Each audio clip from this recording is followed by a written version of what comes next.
Hi, this is Tisch Aitken, and it is February 10th, 2023.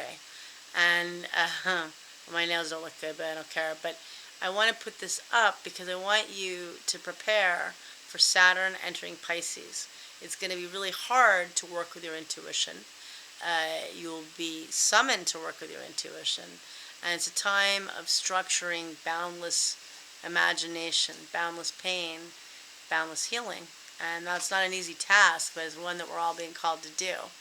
And so right now, today, it is February 10th, Mercury, the planet of information and communication, thoughts and ideas, met up with Pluto, the cosmic compost, which eliminates which no longer serves us in order to transcend. And it empowers us in facing frightening areas of our lives and our psyche and those buried issues that we all have somewhere in our lives. We are all works in progress. And this is painful energy potentially, but it's also really powerful energy. And it can be excellent for having breakthroughs in work you're trying to do. But it's also preparation for Pluto entering Aquarius, because Pluto is transiting at the final degrees of Capricorn. And it's been transiting there on and off since January of 2008. And that was the beginning of the financial collapse. And it was a very challenging time in the economy. And Pluto was at that time transiting at the world axis at 0 degrees of the cardinal earth sign of Capricorn. And the cardinal signs are Aries, Libra, Capricorn, and Cancer. I missed one. But, it hits all of us when planets transit at certain degrees. And that was at 0 degrees at the world point, 0 cardinal. Pluto leaves Capricorn and enters Aquarius for a few months on March 23rd. That is a huge deal because Pluto takes 248 years to transit, and it moves approximately 2 degrees a year.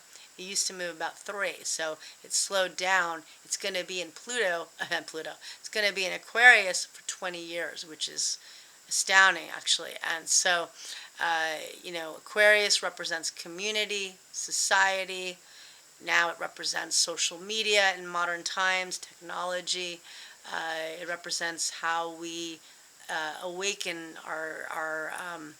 our knowledge and bring it to another level, how we can be inventive, how we can be individual and brilliant in our ways. Each of us has that within, I feel. Everybody has an individual talent, and I think that this is a time to come together, because Pluto entering Aquarius in a very alienating time, that's what Saturn has been the prepper for, I think. Saturn's been transiting in Aquarius on and off since March 23rd of 2020, and that was exactly the time that most of the country, at least in the United States, was exercising social distancing. And Aquarius is how we socialize, how we network.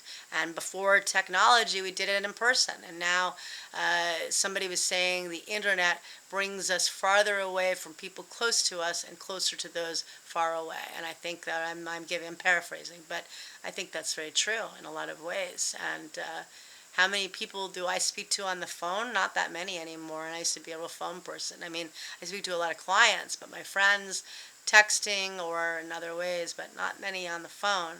And I think that doesn't mean I don't want to be on the phone more, but it does mean that we need to connect more in a real space. And with Saturn entering Pisces, this is a huge deal. I'm not going to dub it the age of Pisces because Pluto enters Aquarius on March 23rd. Saturn, which is structure, and transit approximately 29 years. So it's 28 and a half to 30 years. It's not an exact cycle, so I round it to 29. And so Saturn now entering a new sign and a new phase, but Pluto, which is really big, we can gauge Saturn cycles. Hopefully we live 29 years and then we can have another Saturn cycle. But and I know people that have had 3 Saturn returns. But with Pluto, it hopefully, I don't want to be around when it enters Aquarius in 248 years again. And if something gets invented, count me out. But it is a big deal, and how we up level and transform how disconnected we've become. And I think that's really important because Saturn in Pisces is about being selfless and ascetic and loving. It's about focusing on the arts and music, which bring us all together. That's one thing that is very unifying. Love and humor and the arts unify everyone. And that is a big theme with Saturn in Pisces. And the nodes of fate change signs in the middle of July. The north node of karma will transit in the it'll transit in the cardinal fire sign of Aries, which is about being individual. But the south node of karma, what we're meant to release, will be transiting in Libra, which is ruled by Venus. Are we releasing how we connect, or we partner, or are we releasing fears around love and around having joy again? Because it's a pretty joyless world right now. So there's a lot happening. We are this weekend, Mercury, the planet of communication, enters the fixed air sign of Aquarius on January 11th at 6:22 a.m.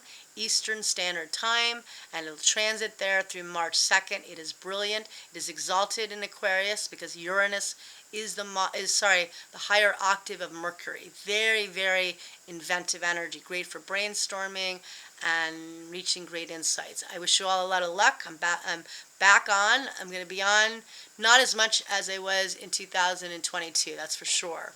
That's my assumption for me, that I just don't think I can handle this degree of technology. It alienates me. But I will be coming in different forms. I want to write more again. I love to write, and I'm foremost a writer. I am going to focus on a podcast more, maybe not, but I'll try. And I'll definitely be on here. I am offering a reading special.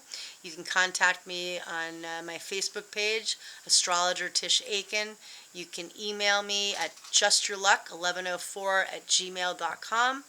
And I will also maybe that's it. Thank you, and take care. All right, bye.